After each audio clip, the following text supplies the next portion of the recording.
Okay, so I just purchased these brand new classic true wireless earbuds, and this is basically a competitor for the Apple AirPods 2. So in this video, we'll be reviewing this device, and let's start with the unboxing.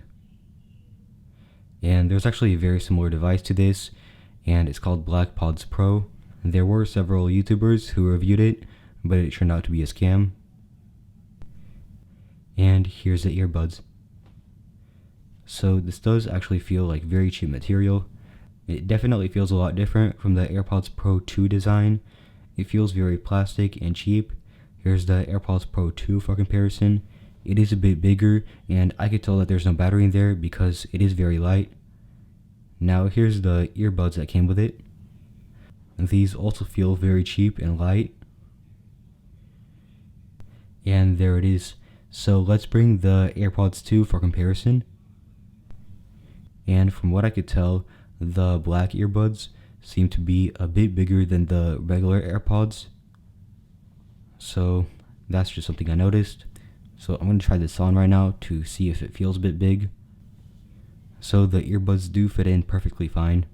Now I just went over the instructions on how to connect these earbuds to my device. So let's go ahead and do that. So the first step is disabling Bluetooth. Then I need to take out the earbuds and leave them out for several seconds. Then after 3 or 5 seconds, I'm supposed to enable it. And there's a classic TWS. That's what I'm supposed to click on. And now it's connected. Now I just listen to music using these earbuds, and the quality isn't so good, but it's definitely easy to get used to.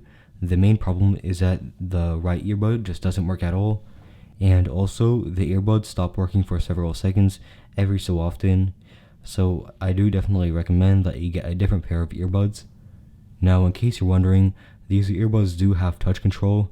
Of course, they're not as good as ones on the AirPods 2, but they still do work very well. So for those of you who want wireless earbuds for a cheap price, my recommendation is that you spend at least $30 on a pair of earbuds. That way there's going to be a much higher chance that the earbuds work. So that is basically it for the $5 AirPods review. I hope you all enjoyed the video, and if you did, be sure to like, subscribe, and I'll see you in the next video.